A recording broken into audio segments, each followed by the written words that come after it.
If you enjoy this episode of the Workflows Photography Podcast, hit that subscribe or follow button on Apple Podcasts, Spotify, or whatever podcast player you are listening from.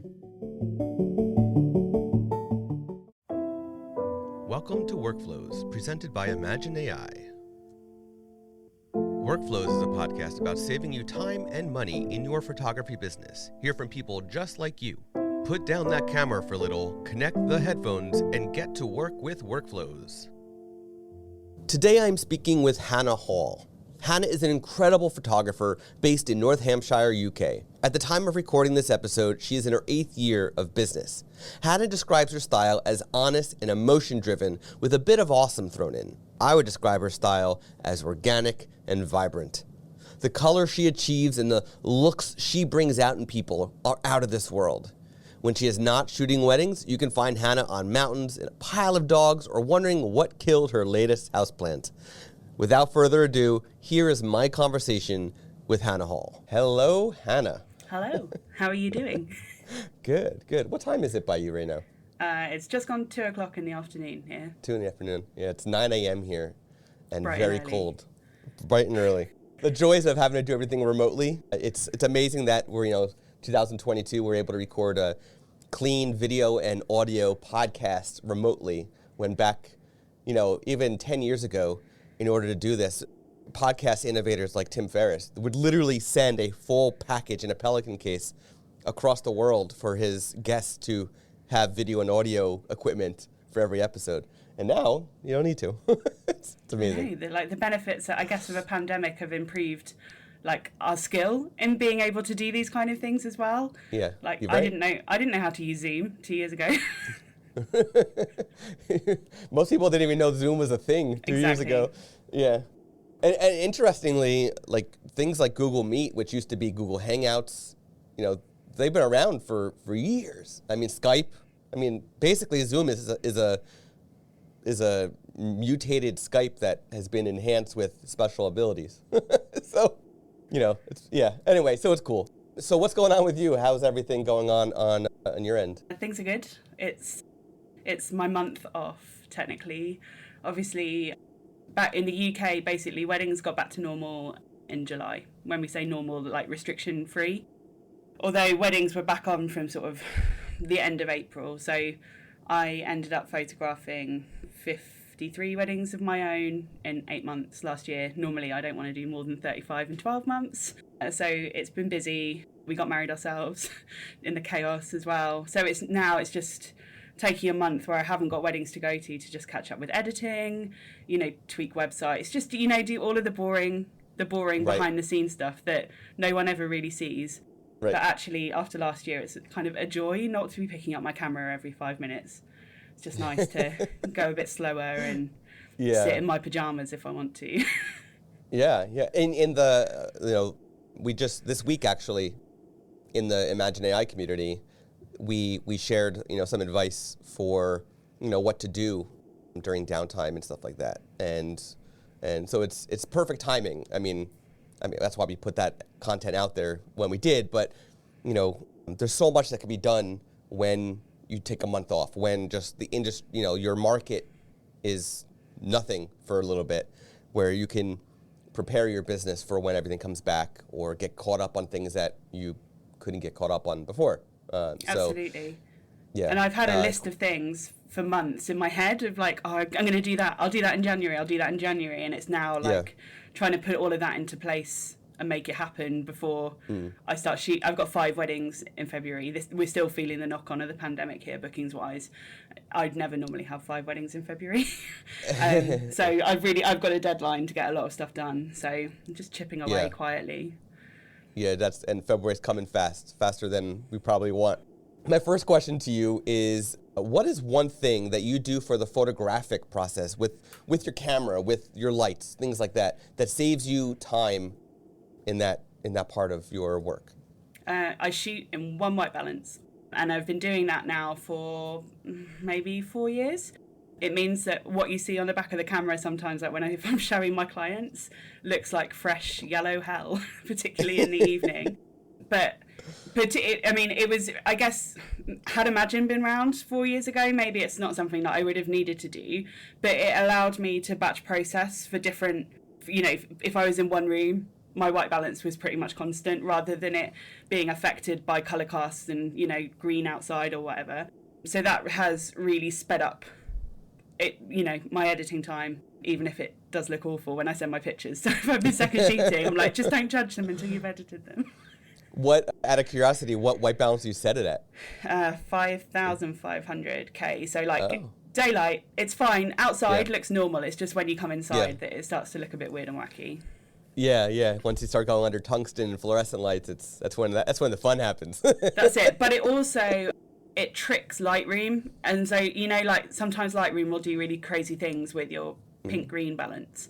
Like if you're shooting where there's a lot of trees, it'll automatically put a lot of pink in, but Lightroom just goes, I don't know what to do with this, and just leaves the pink-green alone. So I rarely have to tweak my pink-green. I just play with my blue and yellow. That's great. I hope others try that. I might even try that. try that as well. So moving on to the business side of things, what is one thing that you do for your business that saves you time or money? It's a time saver, and it's ongoing, but I rebranded at the beginning of 2017, and my sole drive behind my rebrand was to try to put people off booking me, which sounds like a weird tactic. But I was getting to the point where this time of year, Christmas and New Year engagements, I was just inundated with inquiries which were all dead. They were all dead leads. They were people who were bargain hunting, or they were people who just, I don't think had even looked at my portfolio. They just wanted a wedding photographer. I rank quite well on Google. So I was just spending all my time. And you know what it's like. By the time you found out what venue they were getting married at, you try and find them suitable galleries to send back. It was just so time consuming that I was like, this needs to stop. I only need 35 couples a year to like me. And if I'm getting 90 inquiries in January, that's a lot of time just spent emailing. And so the biggest time saver for me, and obviously now it's an ongoing thing in terms of my online presence and how I present myself online, I guess, is to be a bit Marmitey. You either love me or you don't. Same with my work, I think. But yeah, now genuinely, I would say 75% of the inquiries I get turn into bookings, and that is a good time saver for me. Wow. So I don't photograph weddings. My big thing, which came organically, I've talked about this on the podcast previously, is that I had an organic shift during the pandemic to photograph proposal sessions. So, surprise proposals. And I get a lot of inquiries from that. And I've got a full-time job.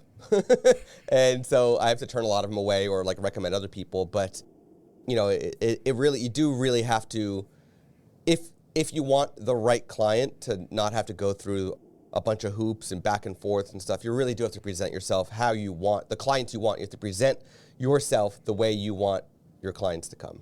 Absolutely. Basically.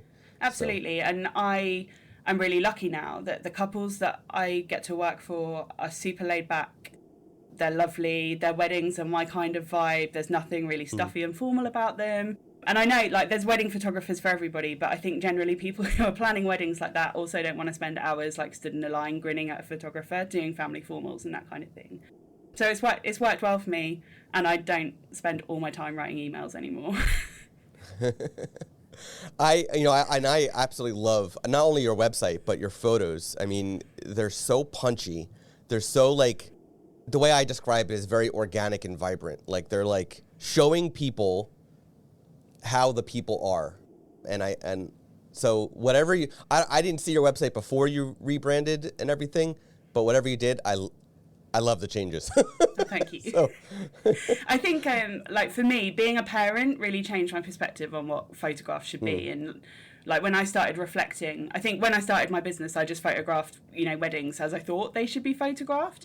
And then actually I thought, my favourite pictures of my children are the ones of them throwing tantrums or with food all over their face. It's not the ones where they're sat beautifully under a tree on a blanket, Yeah. And then when I started applying that attitude to the way I photograph weddings, that's when business really took off for me. All my couples want pictures of their friends being their friends, You know, they don't just want pictures of them looking nice with a glass of champagne in their hands, you know. They Right, want that. right. They want to see their personalities coming through. So that's what I'm always looking for on a wedding day. Yeah, and I've got a similar thing to share related, so it's very similar to that. So Ben Folds, the musician from Ben Folds 5, so he's actually a photographer as well. And he historically has always photographed his kids while he's on tour. Now his kids are older at this point. But so I saw a keynote that he did at a photography show once, and he talked about how he deleted all the photos of his kids looking at the camera. I wouldn't go that far, but the ones that he kept are the ones of his kids looking out of the tour bus window, looking out of the hotel window, his kids playing, you know, the piano while he's not supposed to be watching, stuff like that, like his kids being kids. And while I do still have photos of my kids looking at the camera, I try to incorporate that sort of principle, the more natural, this is what it was. This is what they were doing, not only for my family, but for my clients as well. So I think it's a great lesson to learn. Still wouldn't delete photos of your kids looking at cameras though. So moving on to editing, what is one thing that you do for editing that has saved you time? My first reaction to this question was imagine, but actually, like, I thought back a little bit further, and actually having a custom preset built for me has saved me a lot of time. And it was prompted by, I shot Canon when I started my business. I shot Canon, and I moved to Sony, and just, you know, moved my preset over, and actually it didn't work exactly how I wanted it to work on Sony files. My greens were nuclear green, people were very orange, and I couldn't, it's like I said to you earlier, like the science behind and the technology behind my business, I'm clueless about, genuinely. So I was kind of stuck in a rut, and I didn't really know what to do, and I didn't know how to fix it. So I had a custom preset built by a girl called Amy Lee Atkins. She's a Northern Preset company here in the UK. And she not only built the preset I wanted that looked at like how I wanted my skin tones to look and those kind of things, but I have like several different versions of my preset. So I have a backlit version, I have a dance floor version, which has a little bit more contrast and is a little bit more punchy just because of the way I tend to light the dance floor. Corrections for people who do look very orange. The fake tan thing here is big. But also, you know, sometimes where you're just in a room where the light is horrible. So I had all of these various corrections, and suddenly that combined with the one white balance thing just massively sped up my workflow, because if a picture was backlit, I could use the backlit preset rather than just my regular preset and then having to pull the shadows and the highlights around and that kind of thing. So that was a game changer for me. And I think actually, you know, that's probably helped Imagine now, because there are lots of photos in very particular situations where those settings are applied, you know, fairly uniformly. If it's backlit, it's had a different preset on it. So Imagine's learning from that intel, if that makes sense. Right. Yeah. It's definitely learned how you prefer each photo to be based on each individual, you know, situation and what had to be adjusted. But because you started with a custom preset that was sort of uniform across the board with minor changes here and there, that definitely helped you, but also helped Imagine learn your preferences, which is cool. So yeah, it's a very smart thing, having custom presets. I always have, but I've always used custom presets in a different way, more for quick actions. So if I know I like a tone curve a certain way for certain photos, I've got a preset for that tone curve. Not necessarily like major color shifts, because I've always preferred very natural edits for myself. So, but otherwise, you know, I've got a custom preset for like turn on the lens correction for this lens, like that kind of thing. So, okay. So we've talked about the photographic process. We've talked about the part of things. We've talked about editing. What is one thing you do after a wedding, after the session has ended, to increase business? For me, it's getting a preview to my couple as quickly as I possibly can. How practical that is when you're in the thick of August it's not always that practical and it's not always possible. But I try to get their preview to them before their friends and family start dumping all their phone pictures on. Because if I can get them to them quickly, it's my photos that become their profile pictures, it's the ones that they're sharing online, and immediately people see, like, people know who I am by the end of the wedding day because they've seen me out and about, but then they're putting what I've produced to my name as well.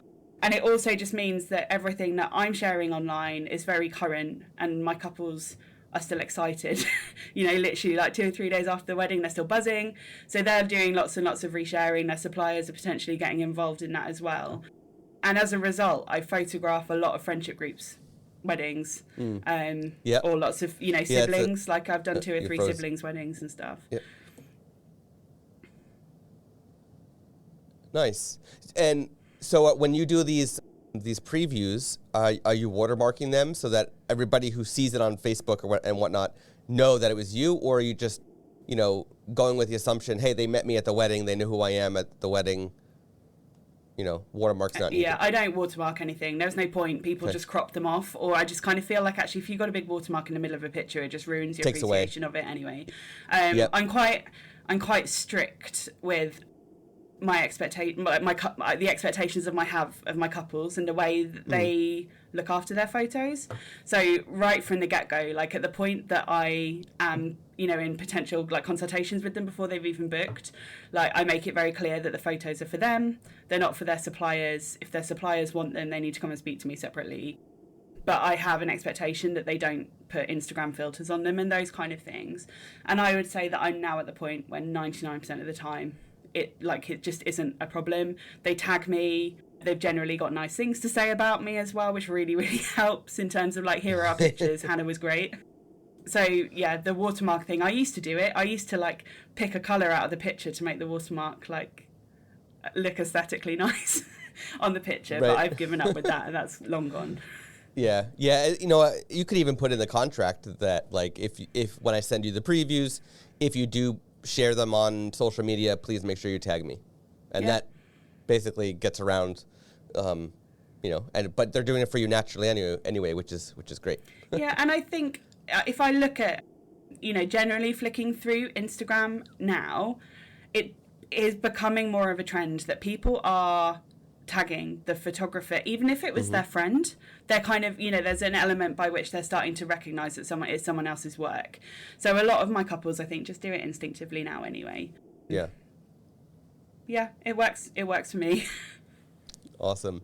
So this is the point where I'm going to ask you for a 30,000-foot view down look on Earth of an outline breakdown of your workflow from lead to delivery. You don't have to get into the deep details, but just an overview so that everybody's listening can understand this is what's worked for me. Hopefully you can take away something from it that'll work in your workflow.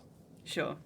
So obviously I get inquiries through my website and I always try and respond to them as quickly as possible as well. I think my experience of having planned my own wedding recently is that I got really frustrated when suppliers didn't reply to me quickly. So with that, I'm always like, maybe not immediately, like make them stew for 10 minutes, but I do try and get back to them as quickly as possible. And I really encourage everyone to at least have a phone call with me, if not like a Zoom call. I used to do in-person meetings, but I canned those with COVID, and I don't think I'll ever go back to them, to be honest, because it means that I can sit with my pyjama bottoms on and they don't know. So I will have a Zoom conversation with them, and normally for couples, it's just them checking that I'm not completely balmy. I am completely balmy, but you know, a good kind of balmy. And when they book, after the consultation, I'll send them a booking form, and they get to see my contract at that point, so they can ask any questions they've got about legalities. Don't shoot me, but I don't use a CRM. I still rely on my diary and a wall planner, and it served me fine for 7 years, and if it ain't broken, it doesn't need fixing. So I still do my contracts on paper. People are spending a lot of money with me, and I feel like I need to give them something, so I give them my signature on a real bit of paper in the post. And they pay their deposit, and then I send them, they get like, not a welcome pack, they basically get a link to a secret page on my website that's got all my recommended suppliers, hints and tips for wedding planning, just kind of, you know, what the period of time in between their booking and their wedding looks like, when they can expect to hear from me, and those kind of things. And also in there's like some rules for them, like don't WhatsApp me at 11 o'clock at night 6 months before your wedding, because I won't reply. It's simple as that. Like WhatsApp on the day or the night before the wedding is fine, but not, not when it's not their wedding, basically. Right. So then on the day, I shoot on 2 Sony A7 IIIs, and I use both card slots, both right into RAW. The one thing that I've learned over the last 7 years is that when you're tired and ingesting cards at the end of a wedding, that's when you're most likely to make mistakes. And there have been numerous times where, like, my files have gone into my photos have gone into 2 files. I've gone through the numbers. I don't know what that's called, but it started again, so it's in a new folder. And when I've been tired, I haven't moved the second one across. But it's okay, because I've shot on 2 sets of cards. I copy off one, and the others get put away safely in the special memory card box, and they don't get cleared until I've delivered the wedding, and they're happy. And there's been numerous times, like last year was so crazy busy that there was a lot of times that I forgot to move everything over. So the magic box of cards really saved me in that respect. That's a really good, I hope a lot of people do a takeaway from that, because that's a huge problem that a lot of photographers have, is how do I secure things? Because you never know, the memory cards these days, you never know. And if you have a memory card that's got a fault in it, having that backup. And what you're doing is taking it to a whole new level. You're not only not, wiping that card right away, but you're waiting until you deliver that wedding, which could be, a couple months potentially, hopefully, depending on your, how busy. Yeah, and like we joke that we probably have shares in like Kingston and SanDisk between the two of us.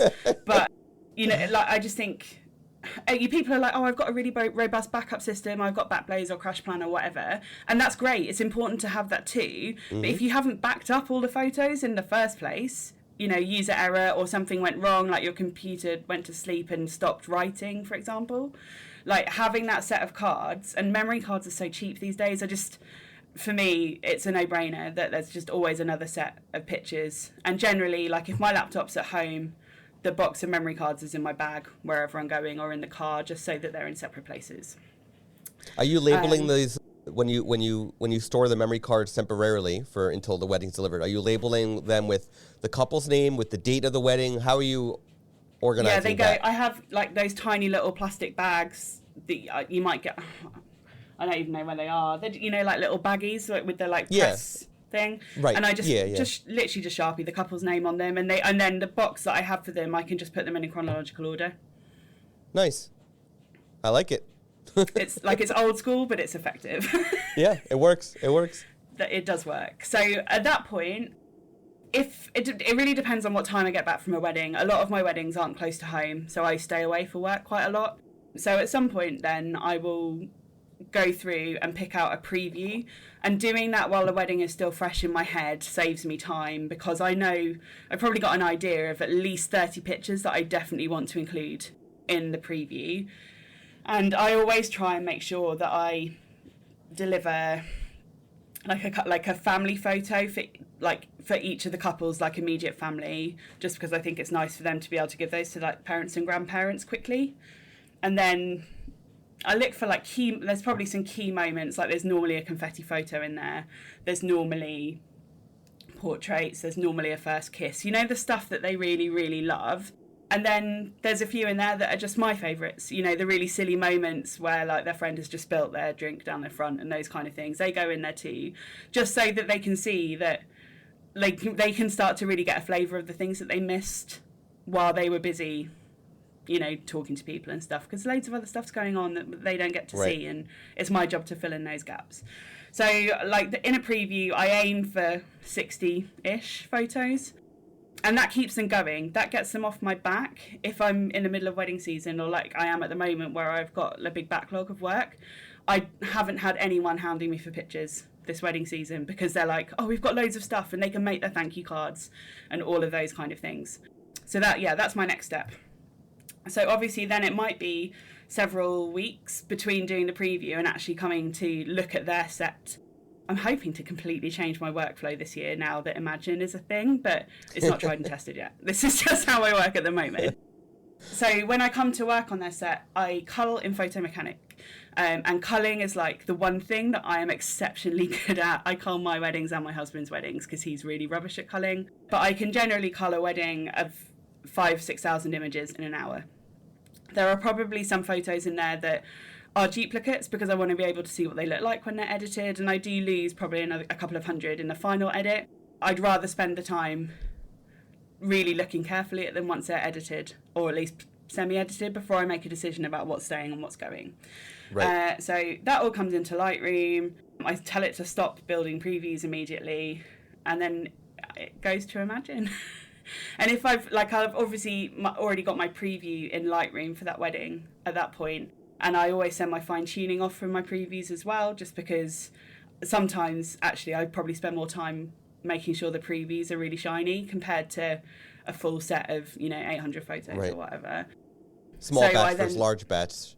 Small batch versus large batch. The client isn't going to look as carefully at a large batch than they would the small batch. Exactly, and actually, going back to that kind of like what's in your memory, when I'm doing the preview for the wedding, that wedding being fresh in my head means I've got a much better memory of what colours particularly look like, whereas 8 weeks later, I might have forgotten what some of the colours were really like and that kind of thing. So having the preview there already as a reference point is really, really handy. Right. So obviously, before I send it off to Imagen, I tell it not to re-edit my previews. I have done it once by accident, sent that back. That was quite annoying. You can always undo it in Lightroom. But I undid it, but it's just, when you're working through quickly and you've got I'd forgotten what was colour flagged and stuff. Anyway, it's fine. So it goes off to Lightroom, to Imagen, and I go and make a cup of tea. That's really important, utilising your time. It doesn't matter how much I need the toilet or how thirsty I am. It doesn't happen until it's being sent to Imagen. That's the way we roll here.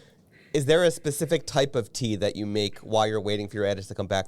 Well, so I used to just drink whatever tea, generic kind of English tea there was going until I met my husband, and now it has to be Yorkshire tea. So that's all we drink in this house. So he's a tea snob. Well, yeah, I mean, he's probably even more of a coffee snob, to be honest. We hand pour our coffees in this house and hand grind and everything. But he's just very particular about his tea, and I'm not that fussed, so I'll just drink whatever. But that's what we have now. So all of those kind of, go and put the washing on, all of those things happen in the 25 minutes or so that it takes for the gallery to upload to Imagen, and come back from Imagen. So then also, generally, I'll open it up in Lightroom and tell it to build all my previews and go and do another job somewhere else, go and reply to emails and stuff while that's happening. Right. 5-10 minutes later, we're good to edit. And Imagen, on average, I'd say now I can turn a full wedding round. The editing, as in the colour correction, the straightening and all of those things in 2 hours if I just sit down and do it. Whereas before, that might have taken me a day and a half. So the time saving is massive. At that point, as I'm going through, I'm not a massive Photoshop person. I don't believe in manipulating people's bodies or their skin particularly, unless it's something like a spot which needs removing. So my rule with Photoshop is that if there's something in the background that catches my attention twice, then it gets Photoshopped out. So that, in the UK, they're really, really keen on putting fire exit signs everywhere. Or there's normally they do really stupid things like put the cake in front of a plug on the wall. Right. Couldn't you just move the table 4 inches? But so it's those kind of things. If they catch my attention twice, that's when I get rid of them. So I just flag everything that needs photoshopping, and then I take the Photoshop in last. Very occasionally there is stuff beyond my skill set. So obviously at that point I have to send it to my retoucher, but she's amazing. Her turnaround is always really, really quick. And she, last year, actually an associate shot a wedding for me in London on the South Bank. And Larissa managed to basically rebuild the entirety of the South Bank with no tourists in it. Which I could never have done. I don't know how she did it. Reese and I both use her, and when the photos came back, our jaws were just on the floor. So there's a time and a need for these things, and Larissa is one person that I wouldn't be without. But I'm getting better at my own Photoshop slowly. And once the photos are back from Photoshop, that's it. I export them and I upload them to Pixieset. And at the moment, I used to deliver an online gallery and a physical product. So I used to do a USB with a print box and a selection of my favourite prints. But quite a lot of my couples were like, we don't have a USB port. So this memory stick is useless to us. Also, I was getting my USBs and my print boxes from QT Albums in Poland, and since we left the EU, it means that these things are more expensive to bring into the country.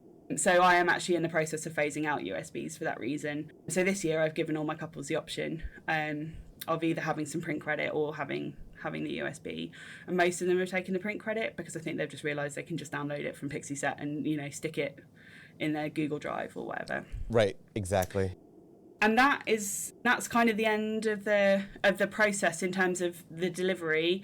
Then if I go on, if I want to blog their wedding, they have a questionnaire that they fill out for their blog. I incentivise that with print credit as well. I think it's much more interesting reading about someone's wedding from their point of view than my point of view. Why they made certain choices and those kind of things. And I guess that's the end of the process, but it doesn't mean it's necessarily the end of me using the pictures or the end of my relationship with my couples. The best thing about my couples is that I stay in touch with most of them and go drinking with them and stuff now. So that's nice. Definitely. Yeah, you've just shared a whole bunch of things that I really hope that a lot of the listeners take away and consider implementing themselves in their, top bottom workflow, because very smart things. So you and I already spoke about this before we started recording this episode, and you even mentioned it just now once, that you're not very technical. You're not, like most photographers, not very technical. You use imagen-ai, which we really appreciate. We love that you're a customer of ours and you're in the community. But obviously, you don't understand how it works. It's to you, it's magic. It's witchcraft, and it is. To a lot of the customers, they don't understand how it works. But I'm going to ask you a question, and we'll see if you have an answer. If you don't, that's fine. What does the future of artificial intelligence in photography look like to you? I do have an answer for this. I did think about this. I think from what obviously, I have learned a little bit about Imagen and how it works now as a result of being in the community. But I think the long and the short of it is that AI is only going to get more clever. Mm-hmm. Right? So for me, the future, I guess, is being able to have for wedding photographers venue specific profiles. At the moment I just have one Imagen profile.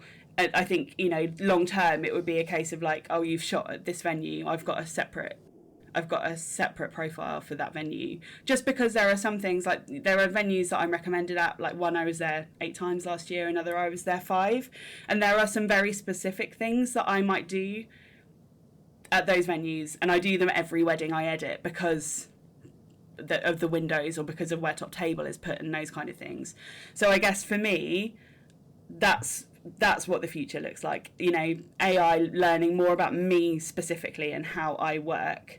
I did try to think about how artificial intelligence might change more of my workflow, and at the moment I'm not convinced there's anything more it can do. I know there's products that will cull. For me, it's not something that I feel like I need because I'm so quick at it. And the jury still seems to be out about people that are using artificial intelligence for culling. But yeah, I guess it's how artificial intelligence can be more specific, starting to learn about how I might do brushwork or how I might use radial filters and those kind of things. I guess it's coming. I know now that Imagen is straightening better for me all the time. So surely soon it will learn when I use a radial filter and do that too. Yeah, we are working on local adjustments. From what I understand, the first that we're going to have is going to be a standard brush as sort of a proof of concept that, hey, our AI works for local adjustments too. Once we've proven the concept, we can then take what we've coded and built for brushes and port them over to the other, local adjustment features as well. So I agree. It's just going to get smarter and even more personalized as time goes by, which is very exciting. So this is a very deep, second to last question, very deep question. How did imagen-ai impact your life? So obviously, I started using Imagen in some very, very specific circumstances in September, the beginning of September, just after I'd shot 14 weddings in August. On the way coming home from a wedding, my husband and I were involved in a car. It was a hit and run on the motorway, and like how either of us walked away from the crash is a miracle, really. Like the pictures of the car that I've seen don't really represent what my car looked like before the crash. So after the accident, I was in hospital for a week. I had 2 operations to reconstruct my arm, and then 2.5-3 weeks later, I had to have another operation because things didn't quite go to plan. And that meant that I shot all my weddings apart from the 2 that I was in hospital for. I went to some of them and had seconds and thirds to kind of pick up where I couldn't shoot. But that obviously meant that I still had a massive backlog of editing from the summer because of the summer being the summer. And then I had this backlog of weddings that I hadn't even looked at because I was literally sitting in bed until I had to go and shoot a wedding, come home, go back to bed. And suddenly I found myself, I guess at the beginning of October, with 20 weddings to edit. And the grey cloud of having that much editing on your shoulders. On my own, I average 4,000 to 5,000 photos a wedding. If Reese is shooting with me, he shoots similar, so I can have 10,000 rules to look at, for each wedding. And actually, the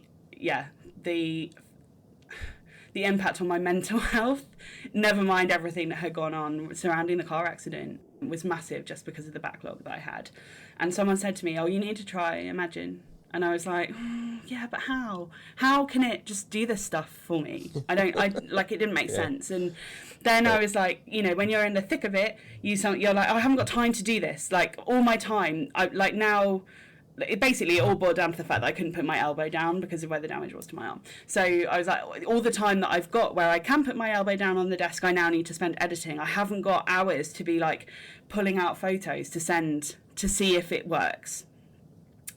But I thought, well, what have I got to lose? Because ultimately, I can send all that stuff off overnight when I'm not, while I'm sleeping, the computer can be doing that work for me. And I've still got to edit the wedding. So if it doesn't work when I apply it to the first wedding I'm going to work on, I haven't lost any time because I can just reset everything and off I go. And so I sent off, it was a big wedding. I'd shot it on my own, but there was nearly 200 guests and a lot of speeches, and just a lot had happened that day, so it was a big gallery. And I sent it off and I sat here waiting for it to come back, and it just blew my mind. Everything that was outdoors was perfect. I kept resetting it and applying my preset, and I couldn't see a difference. And indoors it needed some work, and over time, obviously I don't know how many weddings I've delivered since that first wedding that I sent, but I think I'm well over the 5,000 for it to have started, adjusting my profile. It's now, generally sometimes if something looks a bit wacky, I'm like, I wonder if I can make it better. And I'm like, no, actually, Imagen has still given me a better starting point from which to make adjustments. So I basically went from maybe spending 8 hours, probably 5 to 8 hours, depending on the length of the wedding and whether I had a second, to spending 2 hours tweaking a set. And you can imagine if you've got 20 weddings and you're in quite a lot of pain sat at your desk, to suddenly be, that's that's 160 hours worth of work down to doing the maths. I can't do the maths, but it's such a time saver. And even when it doesn't quite get it right, it's still, it's like, Imagen still got a better handle on it. And I can't, all the time, whenever I'm talking to people about how they have to just give it a try, I'm like, you can't go wrong, because actually getting it set up isn't this massive time-consuming process that I thought it was going to be. And I know that obviously I've got a very unique set of circumstances, but all of us could benefit from having more time not working. I think when we own our own businesses, we're all guilty of having a really terrible work-life balance. And you were in between surgeries and you were doing weddings. You want to talk about work-life balance? That you shouldn't have been doing those weddings. Yeah, I probably shouldn't have done. But in normal circumstances, maybe I wouldn't have done. But some of my couples were 4 or 5 times postponed, and it just felt like it was. I don't know. I just felt so bad for them being like, oh, I know you've had to postpone Right. 5 times, but now you also don't get the Yep. photographer of your choice. So going, like, it felt nice to be there and have a distraction, but also one of my brides is a physiotherapist, and she was like, I haven't had to have any physio on my arm, now it's all healed. And she was like, the best thing that you probably did, in fact, was go and lift your camera up to your eye a few times a week, just in terms of like my mobility and stuff. So yeah, but we were talking about this before we started recording, like, we've basically been able to take January, and I've still got editing to do, but if I think to how long editing was taking me before, like, I'd probably still be editing September now, not like the beginning of November. And I would be rolling my eyes about having to edit rather than just being like, yeah, it's okay, it's just another day and I'm just going to do another wedding and crack that out today. Yeah. So yeah, I can't recommend it enough. So I do tell people that the most time-consuming part is getting their profile, teaching imagen-ai, a profile, because you're talking 5,000 photos at a minimum. You were in the mix of, injury, trying to get these new weddings done, plus your backlog of weddings. Were you already organized ahead of time to the point where you were able to quickly just send 5,000 photos to teach, or did you have to, organize yourself ahead, before you sent it off? No, I had them. I guess the one drawback, I suppose, is if you are newer to the game and you don't have loads and loads of photos. Like Reese, my husband, he's not been shooting for as long as me, and everyone has kind of been through that, like, oh, this is my preset. No, this is my preset. So he's got a lot of work edited in a style that he didn't want to include. So it took him a bit longer to get his profile going for that reason. Whereas, like, I'm quite lucky. No one understands my storage system apart from me, but everything was already there on my computer, ready to go. So it wasn't a massive task of, trying to like pull things out and find things, because I knew where it all was to send it. It's great. Always stay organized. Even if no one else understands. As long as it's organized in your head, that's all that matters. So, Hannah, where can listeners learn more about you, connect with you, and of course see your beautiful...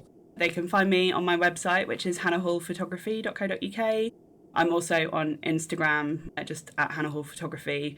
You probably see, I kind of feel like my website is a good experience of what it would be like to come and have tea with me anyway, but I think perhaps my day-to-day chaos and the things that make me tick are probably a little bit more evident on Instagram and my Instagram stories.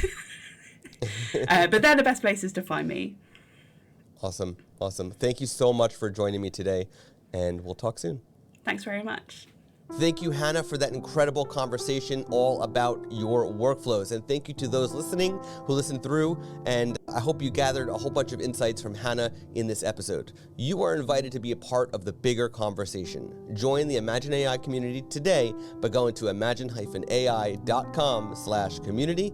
And don't forget to subscribe to the podcast wherever you listen to podcasts. You've been listening to Workflows presented by imagen-ai. To see the show notes and everything referenced in this episode, please go to imagen-ai.com/podcast.